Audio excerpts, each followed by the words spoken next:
Hello and welcome to Twist List. Today we are looking at 10 horrifying true stories from the lost Roanoke Colony. The first English colony in America was abandoned without a word or a trace. When a ship arrived with supplies, they found it deserted with no signs of a struggle. Only one clue was left behind, the word Croatoan etched in a tree. The story of the lost Roanoke Colony has lived on as one of the greatest American mysteries, but the disappearance is far from where the story begins. That story is full of some absolutely horrible atrocities. It's also one that just might hold some strong clues about the colonists' fate. At number 10 we have, the colonists burned down a native village because someone stole a cup. The Roanoke settlers weren't good people. They viewed the natives as savages, and they treated them like savages, too. From the moment the colony was established, they built bad blood with the people around them. Shortly before their fort was built, a colonist discovered that one of their silver cups had gone missing. They quickly became convinced that a native man had taken it, and they weren't going to let him get away with it. By English law, the penalty for theft was usually whipping, but English law didn't apply for the natives. Instead, the Roanoke settlers burned every inch of the native man's hometown to the ground, all because they'd lost a single cup. The 9th spot on the list is occupied by the natives tried to involve the colonists in their wars. The colony was not a success. They were almost immediately hit by famine and started to starve.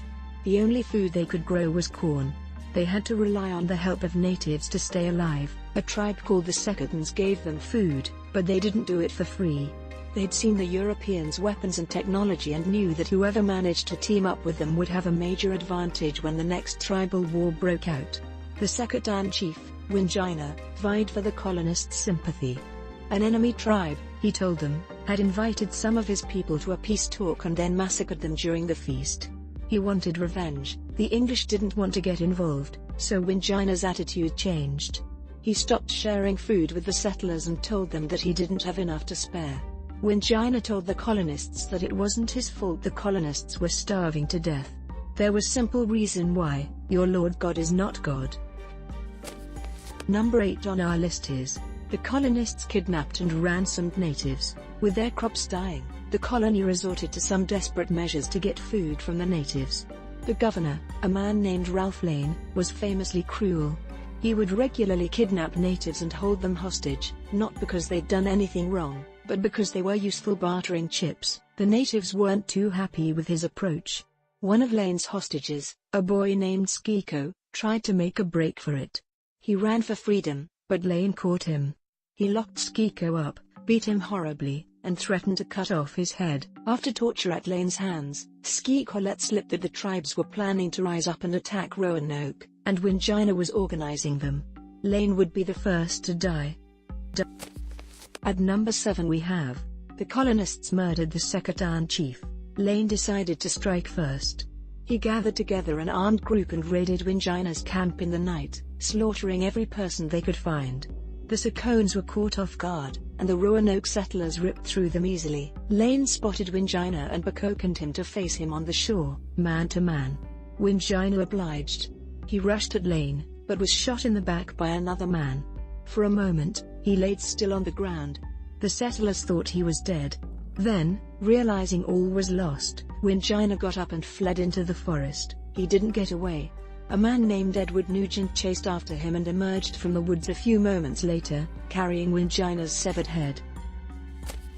Number 6 on the list is, the Croton chief helped the colonists slaughter his own people. In time, Lane left the colony. He sailed back to England, leaving an artist named John White in charge. Lane's reign of violence was over, but there were still many more bodies to come. Croatoan wasn't just a nonsense word, it referred to the Croton, the only tribe that actually got along with the colony. Manrio, the Croton chief, was the colony's most valued guide and interpreter. He was so dedicated to the colony that he was even baptized as a Christian. When the Roanoke tribe, which the colony was named after, became hostile, White sent Manrio out to talk with them, hoping to smooth out some of the tensions that Lane had left. Manrio returned and reported that the Roanoke tribe had killed 20 Englishmen over the past 2 years. White was livid. He organized a group of 25 men and ordered Manrio to lead them to the killers so they could get revenge. Manrio did as he was told, but he accidentally led them to the wrong place. By mistake, He took them to a group of Croatans, living peacefully away from the main tribe, and led the English forces as they massacred his own people. The fifth spot on the list is occupied by the first English baby was born and lost at Roanoke. The first English child born in America was born at Roanoke and was lost with the colony. Her name was Virginia Dare, and she was the grandchild of Governor John White. Just 9 days after her birth, though, White left. The colony was still starving and in hostile land. They were in desperate need of aid.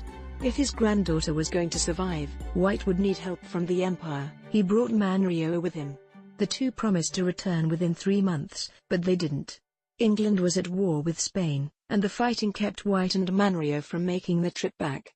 It took 3 years before they made it back to Roanoke, and by then, it was too late. Number 4 on the list is, the Spanish Army found the colony. The Spanish Army had heard about Roanoke Colony. However, instead of a small group of 118 people, they believed it was a powerful English military base. They were hunting for it, determined to destroy it. Shortly after White left, the Spanish found it. They'd thought it was in the Chesapeake Bay, assuming that Roanoke Island was too small to contain the enormous army they'd imagined. On the way back from a failed search of the bay, however, a man named Vicente Gonzalez was hit by strong winds, and blown right to Roanoke Colony. Gonzalez didn't enter the colony itself, but he found clear proof it was there. He reported his discovery to Spain, pushing for a total invasion of Roanoke. At the third place we have, nobody actually tried to find the lost colony. When White returned, the colony was abandoned. White was sure, though, that the word Croatoan meant they were safe, hiding with the one tribe that didn't want them dead. White wanted to find his family. He convinced the captain to sail to Croton, but a heavy storm hit, and their food started to run low. Instead, the ships went south to get fresh water, but once they'd restocked, White couldn't get anyone to go back and help him find his family. White was sent on to Trinidad and then ultimately back to England. He never saw his family again. Other people tried to look for the colonists. Sir Walter Raleigh sent out teams to find them, but everyone turned back due to bad weather before starting a real search. Over in England, Raleigh was soon accused of treason, and the searches stopped. The Spanish, too, tried to hunt the colonists down. They got word that they were living in the Chesapeake Bay and planned a full assault, but the plan was dropped. Nobody ever saw the colonists again. At the second spot is, archaeological evidence indicates the colonists joined neighboring tribes. James White marked a tiny star on a map of Virginia, so well concealed that it was only found recently. It marked where he believed his family had fled. It took until 2012 before anyone searched the area White had marked. The archaeologists who did found 16th century English supplies that could only have belonged to the Roanoke colonists. There was English pottery, flintlocks, and tools that the colonists seemed to have taken with them as they fled to the safety of a friendly tribe. There's also evidence that they didn't stay put. Other 16th century English artifacts have been found at the homes of various tribes on every side of the old settlement. It seems that the colonists settled into native life. In 1701, a man named John Lawson visited the Croton. By then, they had light hair, blue eyes, and spoke fluent English. There was little doubt, he wrote, that the people he saw were the descendants of the lost colony. And finally, at number 1, Pocahontas's father claimed he killed the colonists. Fleeing to neighboring tribes might not have been enough to keep the colonists alive. A few years after they disappeared, John Smith landed in the Chesapeake Bay. There, he met Chief Powhatan, best known today as the father of Pocahontas, and learned the fate of the Roanoke colony. Powhatan's priests had told him that a great empire would rise from the Chesapeake Bay, and he sent his men to slaughter the tribe living there. There among them, Powhatan said, were a group of white faces, living among a native tribe. The strange sight of white faces among the tribe didn't stop Powhatan. He murdered every one of the Roanoke colonists he found. It's possible that some of the colonists escaped Powhatan's onslaught, but no survivors were found. For most, the end likely came shortly after they'd finally learned how to live in peace with their neighbors, at the hands of a warlord who hadn't. Thanks for watching. If you enjoyed this video and would like to see more, then please hit the subscribe button.